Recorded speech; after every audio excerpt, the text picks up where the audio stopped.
આખા ગુજરાતમાંથી ગુજરાતના દરેક જિલ્લામાંથી નાના મોટા તમામ કલાકારોને આમંત્રિત કરવામાં આવ્યા છે અને ખાસ એ દિવસ વિશ્વ રંગભૂમિ દિવસ છે એટલે પસંદ કર્યો છે જે કલાનું પૂજન છે।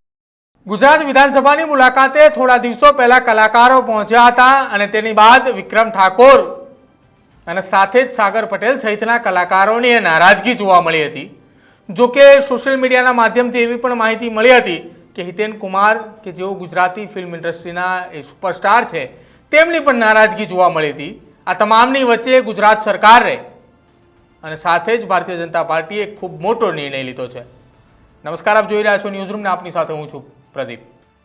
ગુજરાત વિધાનસભાની અંદર થોડા દિવસો પહેલા કલાકારો એ મુલાકાત લેવા માટે પહોંચ્યા કે વિધાનસભાની અંદર વિધાનસભા ગૃહની અંદર કેવી રીતે કાર્ય થાય છે અને ત્યારબાદ એક વિવાદની શરૂઆત થઈ। કોઈને એવી આશા પણ ન હતી કે વિધાનસભાની અંદર કલાકારોએ મુલાકાત માટે આવે, કલાકારોએ વિધાનસભા જોવા માટે આવે અને વિવાદ એવડો મોટો છેડાય કે સરકાર દ્વારા એક એવી વ્યવસ્થા ગોઠવવી પડે કે સમગ્ર ગુજરાતની અંદરથી 300 જેટલા કલાકારોને એક સાથે વિધાનસભા મુલાકાતે બોલાવવા પડે। જી હા, હું જે વાત કરી રહ્યો છું એ ગુજરાત વિધાનસભાની અંદર આગામી 26 અને 27 તારીખના રોજ એ 2 દિવસ દરમિયાન ગુજરાત વિધાનસભાની અંદર 300 જેટલા કલાકારો એ મુલાકાતે આવશે। 27 તારીખના રોજ વિશ્વ રંગમંચ દિવસની ઉજવણીના ભાગરૂપે ભારતીય જનતા પાર્ટીના જે સાંસ્કૃતિક સેલ છે તેના તરફથી સમગ્ર ગુજરાતના અલગ અલગ જિલ્લાની અંદર સાંસ્કૃતિક સેલે જવાબદારી આપી છે। કોઈ પણ નાના કલાકાર હોય અથવા એ મોટા કલાકાર હોય એ તમામ લોકોને ગુજરાત વિધાનસભા નિહાળવા માટે આમંત્રણ આપવામાં આવ્યું છે અને સાથે સાથે જે નારાજગીનો સૂર વિક્રમ ઠાકોરથી શરૂ થઈ હતી એ વિક્રમ ઠાકોરને ન માત્ર એક દિવસ પરંતુ બંને દિવસ એટલે કે 26 અને 27 બંને દિવસ માટે આમંત્રણ આપવામાં આવ્યું છે। કયા પ્રકારનું આયોજન રહેશે કલાકારોને લઈને, શું કંઈ કહ્યું ભારતીય જનતા પાર્ટીના સાંસ્કૃતિક સેલના ચેરમેન જનક પટેલે, એ સાંભળો। તારીખ 27 માર્ચ વિશ્વ રંગભૂમિ દિવસ છે। ભારતીય જનતા પાર્ટીનું સાંસ્કૃતિક સેલને જવાબદારી આપવામાં આવી છે। ભારતીય જનતા પાર્ટીનું સાંસ્કૃતિક સેલ દર વર્ષે વિશ્વ રંગભૂમિ દિવસ ઉજવે છે। રંગભૂમિ દિવસ નિમિત્તે ભગવાન નટરાજનનું પૂજન થશે। એમાં એ કાર્યક્રમમાં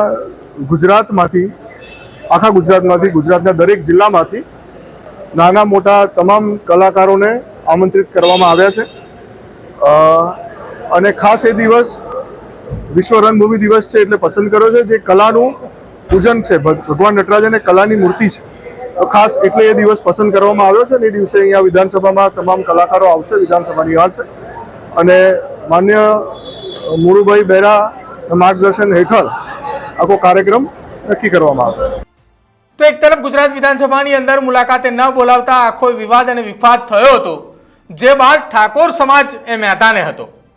બનાસકાંઠાની અંદર પણ ઠાકોર સમાજ મેદાને આવ્યો અને સાથે જ શંકર ચૌધરીની સામે વિરોધ પ્રદર્શન થઈ રહ્યું હતું અને એવા પણ આક્ષેપો લાગ્યા હતા કે શંકર ચૌધરીએ બનાસકાંઠાની અંદર બનાસકાંઠા લોકસભા એ હારી ગયા તેના કારણે આ બદલો રહી રહ્યા છે। આવા આક્ષેપો એ ઉત્તર ગુજરાતની અંદર થઈ રહ્યા હતા। જો કે ઉત્તર ગુજરાતના ઠાકોર સમાજના કોંગ્રેસના કેટલાય નેતાઓ એ આવ્યા, નિવેદનો આપ્યા અને વિક્રમ ઠાકોરના સમર્થનમાં આવ્યા અને સાથે સાથે આમ આદમી પાર્ટીના કેટલાક નેતાઓએ તો એવું પણ કહ્યું કે આખી આ ઘટના બન્યા બાદ હવે વિક્રમ ઠાકોરને ધારાસભ્ય બનાવો। એક દિવસ માટે વિક્રમ ઠાકોર એ વિધાનસભા નિહાળે એની કરતાં 5 વર્ષ માટે સતત તમે એને મોકલો।